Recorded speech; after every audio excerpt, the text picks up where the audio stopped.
This one candidate who was brilliant, but my client at the time shot her down, said, no, I don't, she's not what I need. And I was like, no, hear me out. Just let me share why. Anyway, ultimately he did hire her. She was the top performer, and her success in that role helped to give him the promotion. So he became general manager of this company. And to this day, he's always like, I'm so glad you influenced me to encourage me to hire this person. And so hiring is broken. I'll be honest with you. I've gotten my jobs mostly through networking and with the help of recruiters like yourself. So I can't entirely say that I understand it fully, but I do know what a lot of people are going through because I do so much networking. And what is it that folks are experiencing out there? So you've got a couple of perspectives. So let's start with the job seekers. What are they living? What are they experiencing? Yeah, job seekers. So we have so much technology and advancement and acceleration, Chuck, as you know, the past couple of years, especially this year. So that is the AI, the bots, the text messages that really take away from the people aspect of really understanding that person's background broadly. So I think the advancement of technology, while it's helpful, has been needs to be managed. It's good to use, but not to the full extent that I think it is most of the time. It's funny you bring up AI, but AI, people think that it's new because of ChatGPT. Yeah. But there's been AI in various forms and software service platforms and other things going on for some time now. Yeah. And so it's not new. It's Right. had time to evolve, but it's also had time to cause problems because it's artificial and it's not perfect. It has been around for quite some time. I think it's accelerated over the past couple of years, especially the past year and a half. I think that is taken over more of the talent acquisition process than prior. And it's a competitive job market. It's competitive out there. So it's not an easy task to find a job at all. Well, one of the things that I hear in speaking to HR professionals and speaking to job searchers is how much time it takes to do it well. As you told me a story about someone who just got placed, and so now he's given up his day job as a job seeker. His exact words, Chuck, where he was like, now I don't have the job of finding a job because that was such a full-time job. Now I can focus on the job that I landed. And it really is a job in itself, because when we work with candidates in transition, you have to cast a wide net. You have to apply through the system, through the job boards. You have to absolutely network, as you mentioned, and brand yourself, market yourself, and share your expertise in what you do, because that's where job opportunities can be created a lot of times through discussions that maybe a business hadn't thought about. So really, taking a very comprehensive approach to the job search. I think oftentimes people will apply and not do these other things, but it's really important to do all of those: branding, marketing yourself, and then networking, of course, which is really key. You bring up a cool point. So many people are linear thinkers. They just think there's a job posting, I can apply for the job postings, and I'm limited to that. That's all I can do. Yeah. But it certainly does pay. It is certainly not a waste of time to go out and find a list of companies that are important to you. They fit your ideal employer profile. That's analogous to the ideal customer profile in the selling world, right? It's who do you want to do business with and who do you not want to do business with? Who do you want to work for? Who do you not want to work for? And there could be a lot of good reasons for that.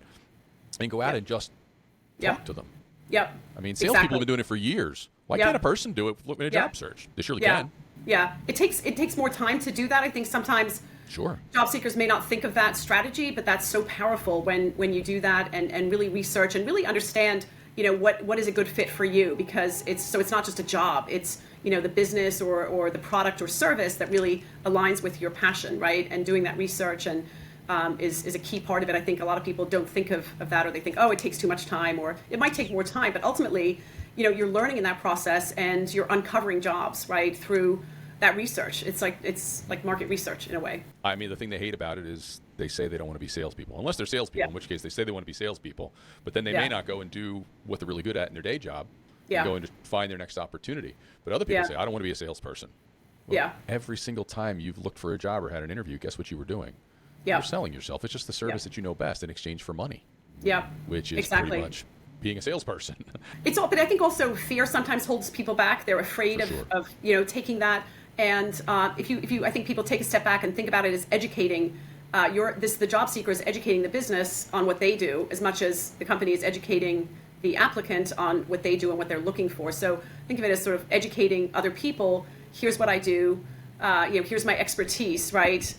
How does this fit into your business or any challenges that you might have? So it's if you kind of put that mindset we're always learning and growing. So it's not like, oh, I don't want to be a salesperson, but it's more like a learning process and learning new things and new tools.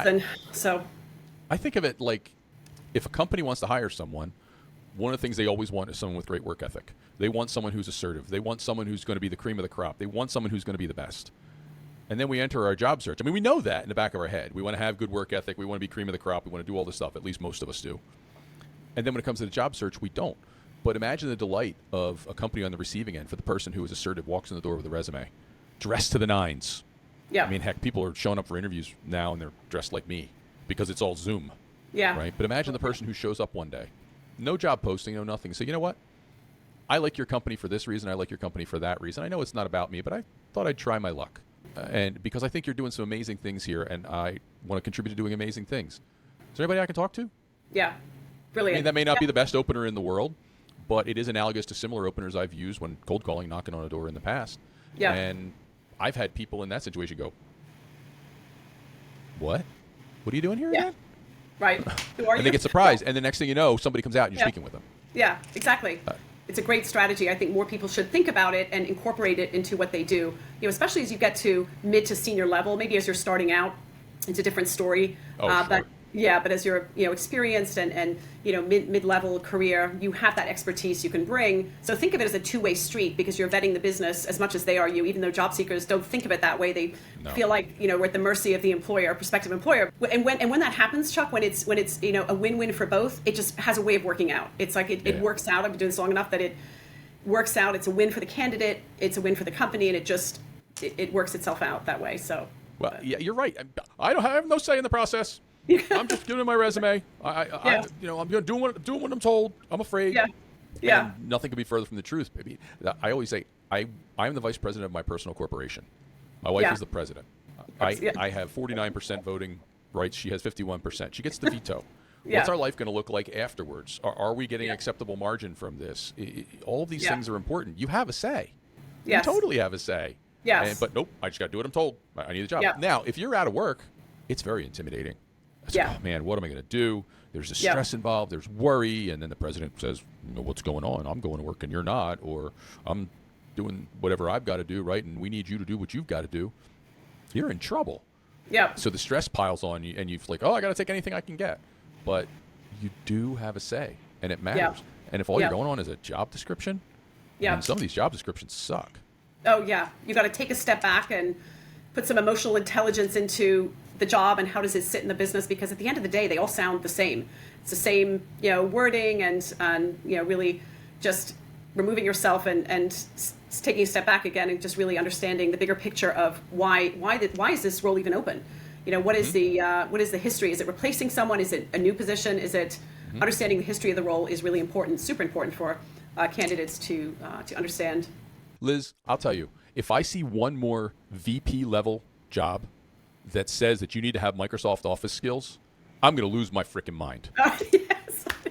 I know. I can't agree more. Yes. I get it, right? You need to learn Microsoft Office, but you have precious little space in this job description to be able to communicate your culture, your values, your mission, to be able to really entice someone to say, we are it. We are trying to change the world, or at least our little part of it. But you need to know Microsoft Excel. They enlist them all out. You need to know Outlook, Word, Excel, and PowerPoint. And you need to be able to make presentations. You're a VP, for Christ's sake. Exactly. Yes. I know. Go take a class. The wording in so many job descriptions needs, I think, major improvement a lot of the time. And to your point about at a VP level, that's not a top skill. Do do people know it, or should they know it? Yeah, sure. Most people do have the basics there in Excel and everything, but or my other favorite word, I want a hunter. In sales, yes. I want to say I want a hunter, and they put that in the job description. In other words, you want someone with work ethic? No kidding. Yep, exactly. Really? Yes. Well, I wanted a lazy shit to come in here. You might as well say the same thing. I want a lazy shit. I don't want a lazy shit. I want someone who's going to actually get up in the morning and go to work. Yeah. Do you really need to say that? Or what else I hate, Chuck, is a rock star. I hate seeing rock star. Don't please take rock star out of the job description. It drives me nuts. It's like we're not hiring a rock star. If you are, then go to the music business and find an actual rock star. This rock star gets so overused. It's crazy. Well, not only that, it's misused. If you want a drug-addled freak laying in a tour bus outside your building in the morning, then that's a rock star in some cases. Yeah. Right. Okay. Yeah. Not everyone is the guys from Metallica that are taking care of themselves, and Alice Cooper who's found faith. right? Yeah, exactly. Oh, Rockstar has oh, got to God. go. It's Rockstar's gonna yeah. go. So we've struck Hunter, we've struck Rockstar, we've struck Microsoft Office, Outlook, Exchange, blah blah blah blah blah. All right, so Yep. those are gone, folks. So what about? So you talked about what the job seekers are experiencing. What about the HR people? What are they living Yeah. right now? I mean, what's leading them to this technology and this crappy situation we're in? I mean, there's definitely advantages, of course, to the technology. We all know that, and it helps increase efficiencies and automates and parses with the keywords. So people that have those keywords will filter through the system. So there's certainly advantages, and that's why we all use these technologies. But I think that at the end of the day, because we are in a people business, I think that we have to just incorporate more one-to-one as much as we can, or even have company in-days where you can invite people. Like I was sharing prior to this meeting, you can invite interested applicants to your business, to your company. They can learn about upcoming hires, culture of the business. I think just adding that people-to-people interaction is so key, because it's that white glove service that makes such a difference. How people are treated in any process goes so far.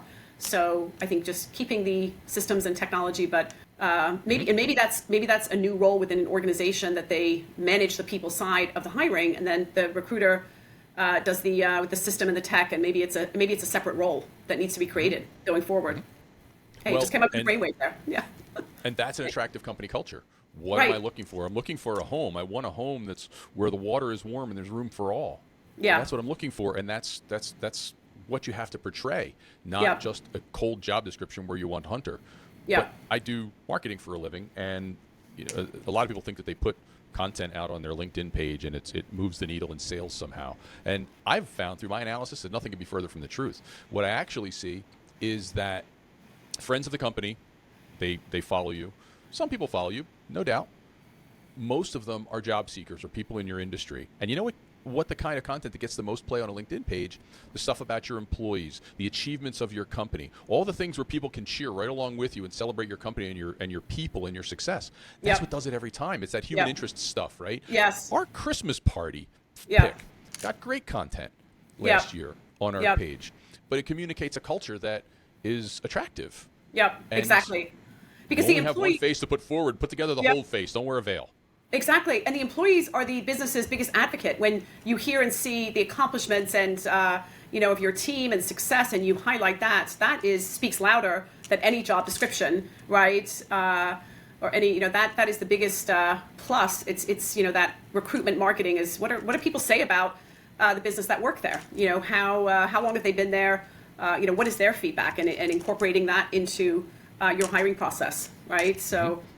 Unless you think it doesn't matter. So one of the things I incorporated into our marketing program is for recruitment. And so an idea that I came up with, some employee spotlight videos. Great. Maybe the best Amazing. idea, maybe not the best idea. It's not about me. The point was, in so doing, we got an inbound lead, and the company called and they said, I went out and I was looking for a company like yours, and I found a bunch of websites, and they all basically looked the same. I didn't know how to differentiate them. So I went out to LinkedIn, and I did a search, and they put in what they were looking for. Yep. And if you look at LinkedIn results, you get people and you get posts, and then you'll get companies and groups and other things. And typically there's going to be 4 or 5 people, and there's going to be 4 or 5 posts. And I went out and I did a search on that day, that very same day on LinkedIn. And what should appear? One of the names of one of our employees, and that same employee was in the employee spotlight video. It was the top post on that day. Oh, wow. Now the Yep. algorithm changes, and it's not. So you know what the guy Yep. did? He goes, he told me the story. He said, I don't know who it was, but I remember she had blonde hair. So I picked up the phone and I called you. Yeah. So Amazing. recruitment marketing can have, mutual or both benefits. Yeah. And if you think about it as a customer, if you've got a good company culture, I want to come work for you. I want to come Yeah. work with you too on my project. It's not Exactly. just about the job seekers. 100%. You're right on the mark, and marketing better than anyone, Chuck. So it's all tied into this process, right? And the company branding and continually pipelining people so that hiring should never be a rushed process. And oftentimes it might be because if someone leaves and then they Sure. need to fill that, of course, quickly.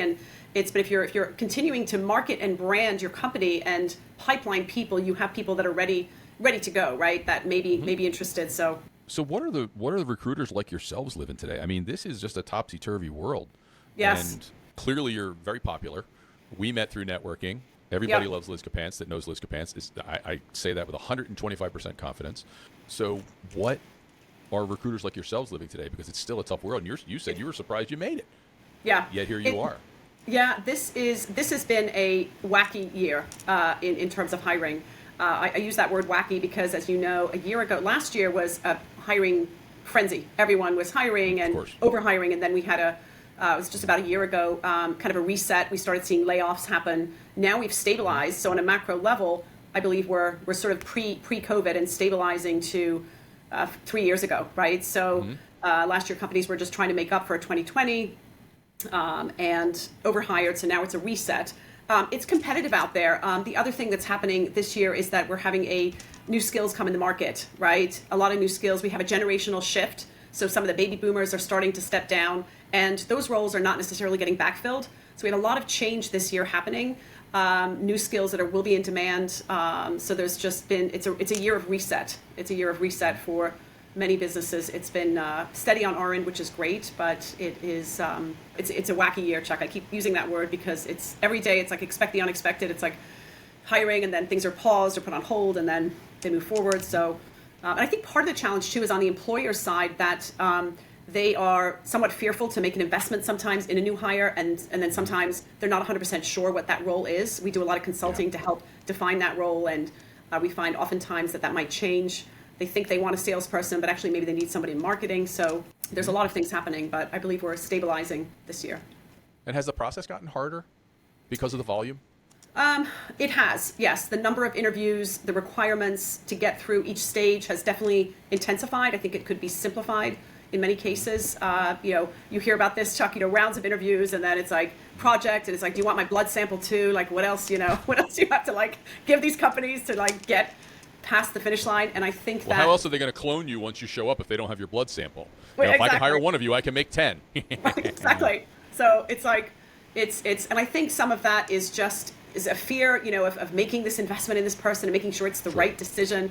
And the other issue too, in my world, in talent, Chuck, is that when it comes to hiring, there's very little that governs what happens. So you have HR, highly regulated laws and everything. But when it comes to hiring, companies can interview you 10, 15 times and then disappear and ghost. And unfortunately, they do that. And job seekers, the same thing. They can interview for, and then disappear. So there's little that, what on my to-do list is to come up with some regulations that will, at some point, I'll add it to my list here, say what a company can and can't do, because there's little that governs what we do. And I think that's oftentimes the challenge and why it can be like the Wild West, because companies can waste time, job seekers too can waste time. So there's nothing that says you can and can't do this, right? So. But one thing they can do, and I'm all for them using technology for this, if you don't choose someone, let them know. Exactly. Freaking let them know. Common courtesy, will you? Chuck, I know one of my projects is just white glove service, and treat your candidate like a client. Just, this is a potential client, and just give them that courtesy, right? I came across this business years ago, and what they did was, and I've never seen this again, but if they weren't going to hire a candidate, they would send like a swag gift, like a company mug or something to thank the candidate. And I remember thinking, wow, and I'm drawing a blank now, the name of the company, but I was like, that is, what an amazing idea, right? I've never seen it before, and I don't know if they still do this, but a way to thank the candidate for even taking the time. Just treat them, right? It was at least 5 or 6 years ago, and they sent the follow-up, thank you for taking the time. And I thought, wow, that's amazing. I never see that. Imagine what a handwritten thank you would do. But again, now you're looking at 1,000 applicants, and so you're like, how do I do that? Then you end up having it pre-printed in that fancy fake-ass font that everybody thinks fools people in junk mail. It looks like it's handwritten. No, it was printed. Shut up. Yeah, exactly. This is in 1982. Yeah, but you're right. The follow-up or just giving someone that closure would be just, I don't know why I don't know why they can do something to notify the person and just not leave them hanging. And I see that, unfortunately, a lot of the time. And it's like, just give them a no. We can take a no. People are resilient. We can take a no and move on to the next. We just want that closure. Well, I don't think this is a good idea. But, Glassdoor, you have the reviews from employees. Get it. Great. But if there was a way to get comments or aggregate comments on the hiring process within a company, the problem is, that's social, and social can be very, very negative, and so it's going to skew things, but by the same token, people say the hiring process is this way and it's great, and their hiring process this way and it's bad, the bad is probably going to be perceived as being liars. But if you could aggregate that, it's like the hiring process is 4.5 stars. Ooh. Yeah. Yeah. That'd be pretty cool. Yeah. Right? Yeah. That'd be pretty cool. But, there's no perfection. But something got to change, right? Something should change. Yeah. And in a world where people are inventing new and different ideas every day and new categories for products and services, maybe somebody will come up with a way of improving this whole process with something great. Put it on your list, will you? We're up to like 3 things on your list already. I will. I'll add it to my list. I'm thinking now, just like a spark went off in my mind, Chuck, that maybe this is another newly created role that supports the tech and the recruiter that gets the resume through the system, right? Maybe this is a separate role that is helping with the network or just meeting candidates in person, right, as they apply or they're interested in the company, right? And maybe that's even a separate function that supports the recruiter that's like the box checker, right? Kind of checks the box and, okay, do they have this? Do they have Microsoft Excel? If they're a VP, the whole thing. Like maybe this is a separate role that needs to be created that companies should consider, because the world has changed since 2020, and every single person now, even when you land that permanent job or consultant position, has to have the mindset of networking and this gig worker, right? The gig is going to continue to accelerate. That's the way of the future. So democratization of the economy, absolutely, is moving forward. Yeah. So they have to have that mindset of like always networking, always keep the door open a little bit, right, as much as you can, so that if this doesn't work out, or even if it does work out, just to keep the door open. I always encourage people. I've seen some crazy things, and you have to sort of have that mindset and keep marketing yourself without being narcissistic, right? And just keep putting yourself out there and just Good luck with that one. Yeah, exactly. It's but it's the way of the future. This whole gig mindset and independent worker and also people, I think nowadays, should have 1 or 2 revenue streams, right? So in addition to, the day job, if they're able to, and what would that be, just to have a sort of a backup? That's more of the mindset. So it's funny. Have all those people who, I'm just imagining this consummate professional. I don't want to be in sales. I don't want to do anything like that. And then fast forward 15 years, I'm going to start my side hustle. Yeah, exactly. How are you going to get new business, Jack? Yeah. You got to go out and do some selling and marketing, right? Yeah. Surprise. Yeah, exactly. If you could go back in time and talk to your younger self and slap them upside the face and go, hey, you're going to have to do it. Get over it. Exactly. And get past that fear and build a network that can help sort of encourage that person to just start, right? And when you have a team and you have a network, and that's why an effective network is good, because that network can help act as your sales team.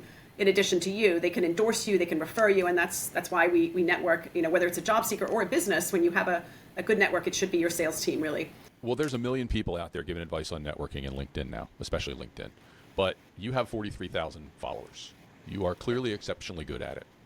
Okay. Yep. I do okay, but I'm not Liz Capants. Okay. Well, but it's a process. It's an everyday thing. What's working for you? Because people go, you got to go out and network. right. That's like telling a child no. First, they have to stop what they're doing. Then they have to decide what are all the possibilities of the things that I could be doing, and then pick one.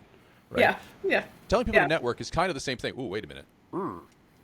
Now, what's step one? But most importantly, they want a shortcut. They want to get to the stuff that actually works. Yeah. So what's working for Liz? Yeah, quality over quantity, right?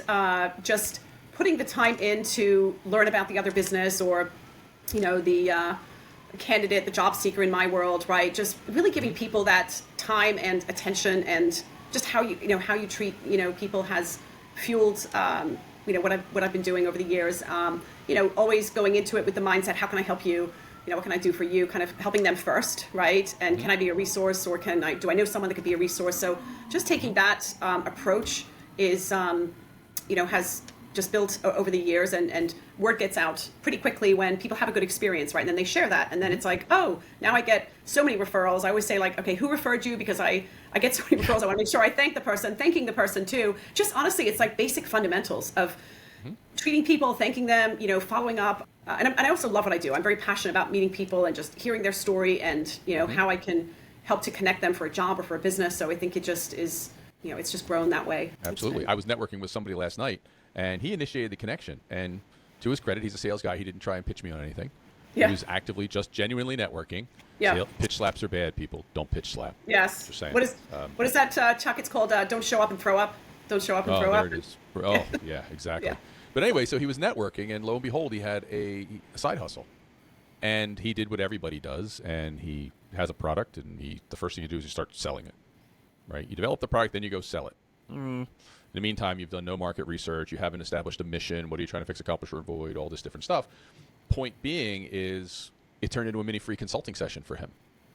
And my intent was not to get anything out of him. I don't have any money. Yeah. I'm not getting any money from this guy.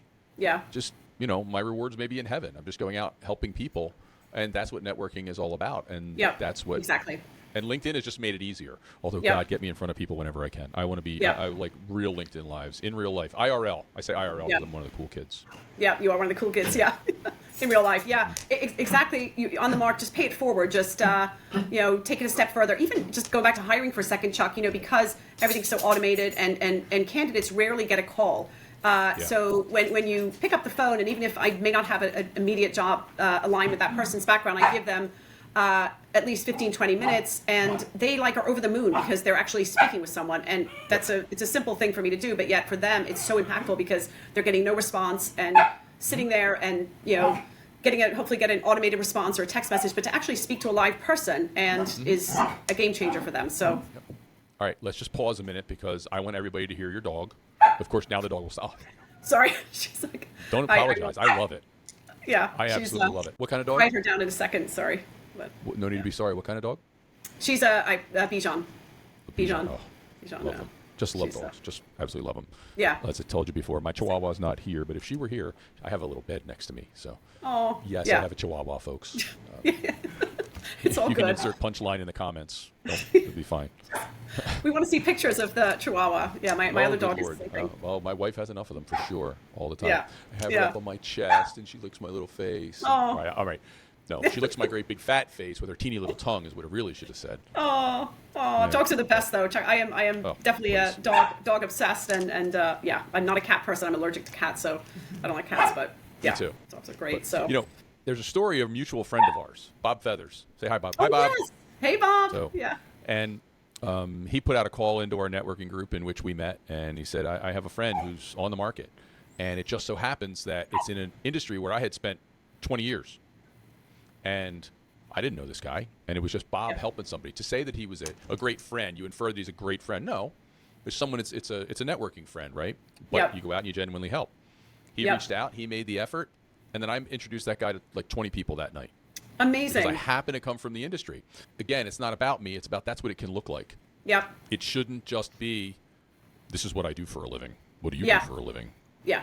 Exactly. Do you play golf? Yeah. Really, that's all part of it. Yeah. In making connections, but it really needs to be about, as you say, it needs to be about helping people. Yeah. Paying it forward, honestly. Yeah. To steal an old phrase, but a great phrase. It's paying it forward, even when there's no obligation to do so. And that's really what it's always about, no obligation. Exactly. So. And I think also, Chuck, is leveraging the contacts that we all know, right? I think sometimes people approach it and think, okay, well, what's in it for me? Or what do I, can I get this lead or can I get this job? But when you leverage the expertise of those people and can, pull people together and connect those people, it's so powerful. I know you do that, and Bob Feathers does that, and many people, I think some people forget to do that, because networking, I've seen just myself through conversations, is where these projects or ideas or businesses come up and just through conversation, right? And then it's like, oh, wow, this is actually happening now, right? So, but just that's really how networking, just educating people, and through those discussions, it's like, oh, we discovered this business need, or here's an opportunity that could be a job, right? And that's, it sometimes that takes time, but it's powerful when it happens. And I've seen that in my own business myself, and it's taken off. So. All right, I have a question. I heard a rumor recently, like a month ago. I heard a rumor that not all LinkedIn job postings are real. Is there any truth to that? There is, unfortunately. Genuinely, I had no clue. Somebody brought that up. I'm like, is that really a thing? No. And I've been waiting for this day to ask you this question. I really have. Yeah, unfortunately, the job scammers are out there, and they're so sophisticated. And it is the unfortunate thing is too, LinkedIn doesn't filter out or do the due diligence on some of these people that do this. But yeah, you got to be really cautious. And as people are applying. I know, we're always eager when you're applying and giving information, but look for those red flags, right? You never want to give your social security number, right? You never want to give any, bank information or anything. So, but they're so crafty, and they can, copy the logo so it looks legitimate. I always advise people to, go and reference the company website, right? And just do your due diligence and make sure, it's a legitimate job. But that's unfortunately picked up this year a lot. Is there benefit to companies to leave job postings up in terms of, when they have like a recruiter account in LinkedIn? Is there a benefit for them keeping those up and live, even though they may not be hiring, because it benefits where they're going to rank an algorithm if they have jobs more often? Or is there a price? Or do I lose a slot if I don't do it? Does any of that work? Is that part of it? So a lot of companies will do that to pipeline, candidates, even if it's not an immediate need, unfortunately. The other strategy that they will do is they may have pegged somebody internally, but they're required to also look externally, even though they know they're going to hire this person internally. They're just mandated to do that, so they'll post and get resumes. So it's the two reasons they just pipeline candidates to make it look like they're growing and they're busy, and then they've found someone internal, but they just need to go through the external process. So yeah. You want to hear a story? It's a really real story that happened to me. Yes, I want to hear it. Yeah. It's so a recruiter found me, put me through the process. I interviewed. We hit it off. The hiring person, she wanted to hire me. She invited me into the office to meet people. The offer wasn't written yet, but she invited me into the office to meet people. She was introducing me as the new guy. They scheduled the company physical where I was going to get drug tested and everything, which I don't care, right? And a week later, they hired somebody internal. Oh, my God. Oh. I didn't have the written job offer, but that's the way the experience went. It had nothing to do with this person. Honestly, I wish I remembered her name. I'd go back and we'd celebrate over that story over a beer or something like that. Yeah. Because I loved her. I was like, oh, this is going to be a great job. And they ended up not hiring me. It was a lot of years ago. I've had time to grieve. Good. I'm sorry that happened, Chuck. But, it kind of goes back to what I was saying, previously, like there needs to be some regulations over the whole hiring process, which I have yet to see. So if we had some governance that said, okay, companies need to even go back to salary transparency, knowing your budget. Now that's mandated, at least here in New York and several states, that's the best thing, right? Even though, you hear sort of mixed feelings about that, and but it's incumbent on the company to know what your budget is and what you're going to pay. But I think that ultimately having some, regulations and guidelines over hiring for companies, right, and so that they have a good process in place. I don't know. That's when you talk about transparency, pay transparency, now you're dipping toes in the waters of my friend Dan Goodman. And he's a startup guy who created a company called True Commission. He is all about pay transparency. And on the backside of the process, when people are leaving the company, the stuff that people do.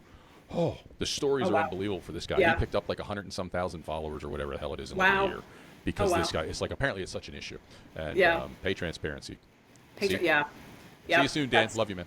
A plus. A lot of things happening. They're also pushing, you may have seen, which I think is a good thing, to eliminate non-competes. Chuck, I've over the years worked with people I hope that happens too, that have sometimes very restrictive, restricted covenants, and I think so. There's all these things sort of happening in the workplace. Yeah, I think that would be a great move if that's official. I don't know if it is yet, but no, I don't think it's official. I don't think. Yeah. In my mind, the which is very different than a non-solicitation. Yes, agreed. Okay. Yes. I don't personally have any problem with non-solicitation. Go ahead, leave. Don't steal my employees. Yeah. Okay. Go ahead, leave. Don't go try and steal my customers. Okay. Right. Yeah. I can get that. We're not leaving in a handshake agreement. All right. Is it ideal? No. That you have to have a legal document? Fine. But non-compete and non-solicitation are very, very, very different. Yes. So, yes. And non-compete is really, you're just messing with somebody's life, honestly. Yeah.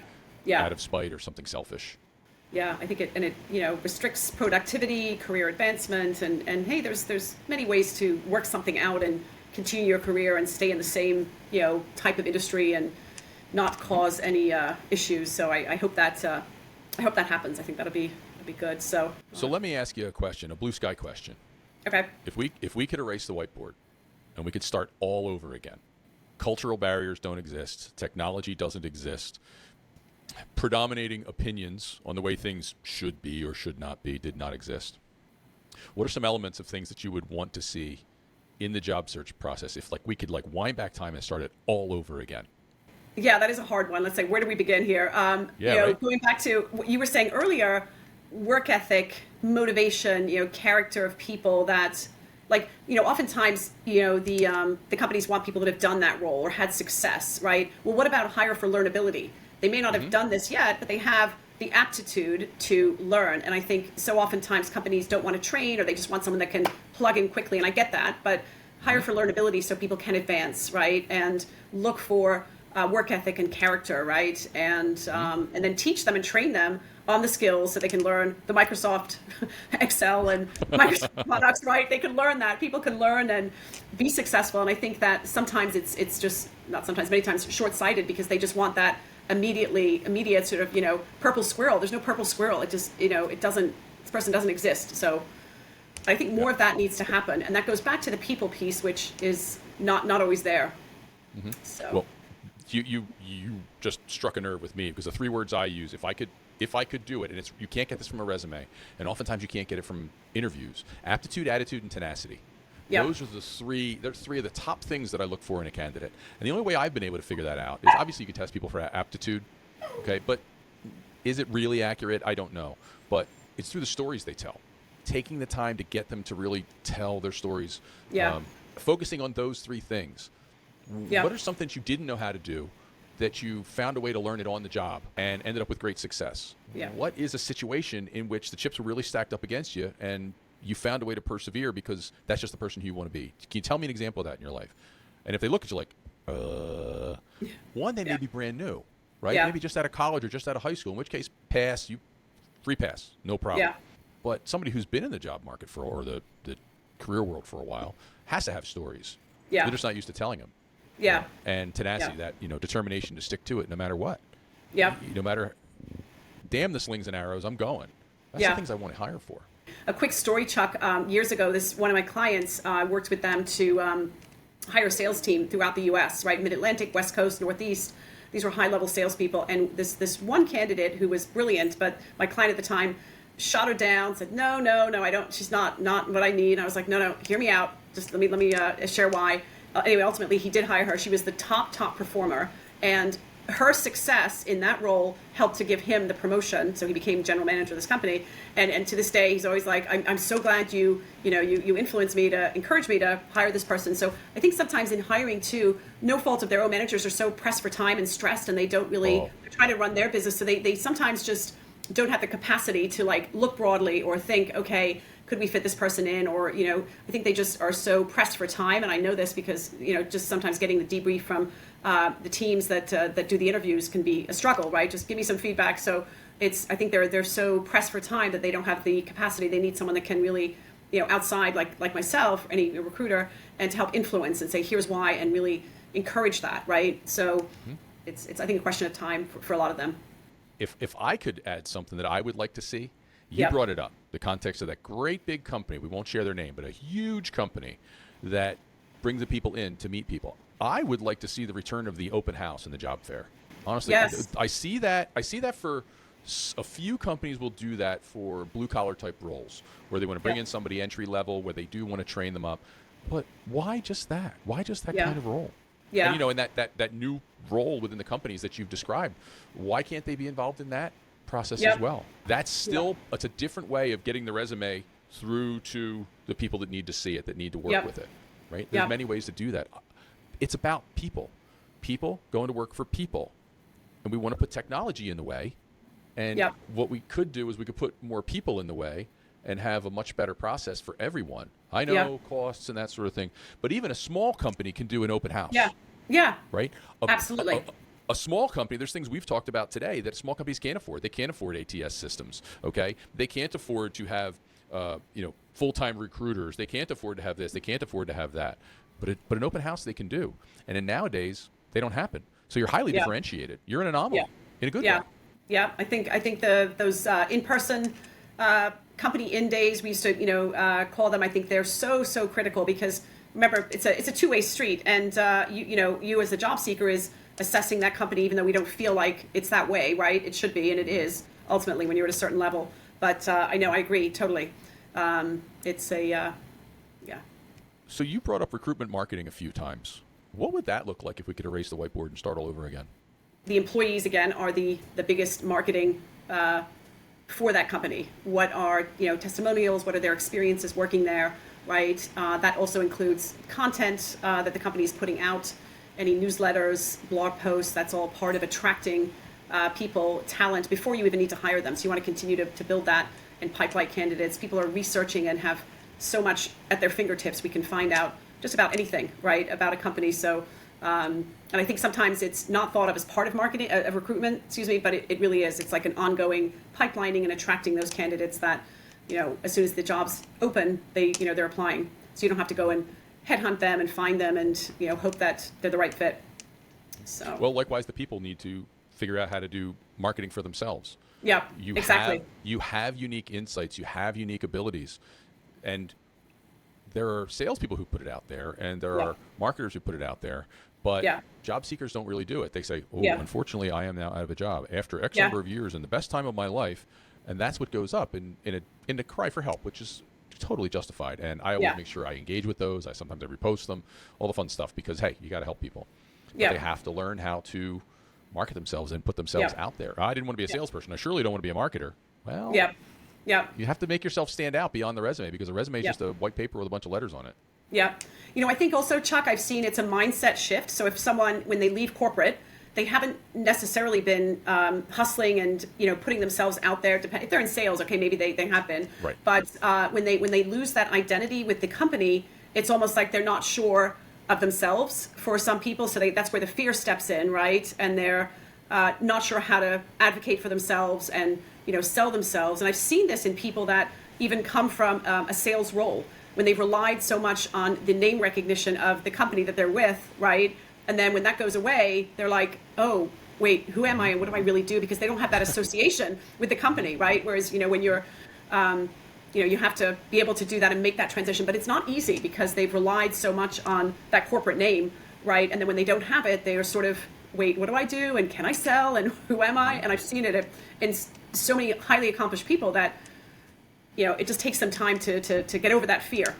And that's where the network comes in, because when you put the time and do build a good network, it can nudge you to be able to do that and feel comfortable in promoting yourself, which we all absolutely have to do, and and also act as your sales team, so that they can refer you to jobs and businesses. So it's all kind of goes hand in hand. So. Yeah, I'm not a big fan of the phrase personal brand, but you have to stand out from. You're not a subsidiary of Amazon or whoever you identify with. Very cool story. My step-granddad just turned 90. Oh, and wow. My sister had a poster up. We had a big party this past weekend. Oh. And he's doing great. And it's like 90 years, or 90 years, 9 decades, blah, blah, blah, blah. It gets down to like, 62 million seconds, blah, blah, blah. And there was one thing missing for this particular person. At bottom, it should have said one job. He had one job from the time he was 18 to the time he retired in his 70s, his early 70s. Wow. One job. Wow. Now, I actually know someone else. Now, he's nowhere near his 70s, but someone else who's a friend of mine. Yeah. I've only had one job, and now he's in his 40s. Wow. George, I hope you get there. If that's what you want, I hope you get there. But the point is, talking about having identify with the company. Yeah. Right? This person is like this. He worked for a lumber company. They are part of who I am, and I am part of who they are. And I can't imagine that mindset, but I can imagine that there is someone who would say, okay, that's just inextricably part of who I am. Wow, God bless him. That's amazing, Chuck. He's 90 and just had, and that unfortunately is even people that may have had 2 jobs or, in this case, 1 job. It's not something we see and not so much the way of the future, but God bless him. That's amazing. But yeah, people, they associate so much with that company that then when they lose it, it's like, oh my, like, who am I? But they get there. It's just, and some people it's easier than others, but I think that it's that mindset shift, and they must look at me like I'm a mad person because I'm out there hustling and networking and they're like, oh, but when all you need is that one sort of encouragement, and through the network, when you take time to build that, that's where it can step in. And sorry, my dog is starting to bark again. Sorry. I love it. No need to apologize. Yeah. So, as we start to wrap up here, is there anything else that you would change, that you want to leave the folks with? I think that the other piece of it too, Chuck, that we get involved with on the hiring is the post-hire piece, meaning that getting someone up and running in the company, onboarding. With a lot of companies still virtual today, oftentimes employees are siloed and don't collaborate. And I've seen, many times where the candidate is not onboarded and leaves very quickly during that 3 to 6 months. So I would say that post-hire is really key and needs more. More time there with making sure they're set up for success. So it's incumbent on the company to make sure that they have the resources and, the team and everything to be able to have success. It's a two-way street. Again, the candidate and the company providing that for them. Yeah, and for the smaller companies who are the least likely to have the resources to be able to do something like that, I believe it's even more crucial for them. Yes. Because the impact is so much greater. Yeah. You know, if you're a 20-person employee and you lose one person goes in 6 months, you've lost 5% of your staff through too early attrition. Yeah. If you're a company with 100,000 employees, you barely notice. Yeah. I mean, it's really, but those small companies, they don't have the resources. It could be, sorry, Chuck, it could be just as basic really as communicating expectations, deliverables. Okay, here's what I expect, right? And making sure, the person is understanding of that, right? It could be something sort of basic fundamental, that expectations, and just aligning that so that the job seeker or the candidate knows exactly what what they need to do. And it sometimes I see that is overlooked, and the manager's so busy, they're like, oh, they can figure it out, but they really need more instruction, but they're afraid to ask, and that's where it falls apart. So it's like some of these basic processes that, or sometimes depending on the level of the position, the company will bring on a coach, to make sure that the person is up and running. If they're at a higher level, they'll have a coach to help work with them. But well, thank you for your time. I'd like to leave it with a story of a company that just freaking gets it. I have no affiliation with this company, but I've become a fan of this company just because of what I saw them do with one video related to hiring. It's both recruitment marketing, and it's culture, and it's differentiation, and it's innovative. And the company is Midday Squares. It's a startup company that makes chocolate bars up in Canada. Oh, and very cool. They do everything. By the way, the product is great, not very sweet, good size, love it, great stuff. Amazing. And what caught my attention with them and turned me into a customer was actually a marketing recruiting video. And in it, they had a guy with long red hair, looked young, walked through the door. And the surprise on his face as he walked through the door, when in slow motion, there were employees on the other side going, ah. Yeah. Yeah. It struck me as something so incredible, perhaps melodramatic in real life, but if everybody could have that attitude toward hiring and put that level of thought, compassion, and consideration into it, and if job seekers could also reciprocate in some way to have that kind of attitude, or something approaching that kind of attitude, or the equivalent from the other side, then it would be a far, far better place. Yep, agreed. I'm going to check that company out, Chuck. I'd love to see that. I'm going to make sure I put it in the B-roll for this episode. So if I've done my job, everybody just saw it. Yep. If I haven't done my job, you can all give me hell in the comments. Well, thank you so much. Do you have any closing thoughts? Yeah, I just thank you for the opportunity, Chuck, to be here, and as we see how the rest of the year unfolds into 2024 here, see some more of the changes. But it's been great chatting. Thank you. You too. Thank you so much. And everybody that needs to follow Liz Capants, everything you need to know is going to be in the show notes here. Go follow her. You will love her. The water's warm, and I'm sure there is room for all. Dream big, everybody.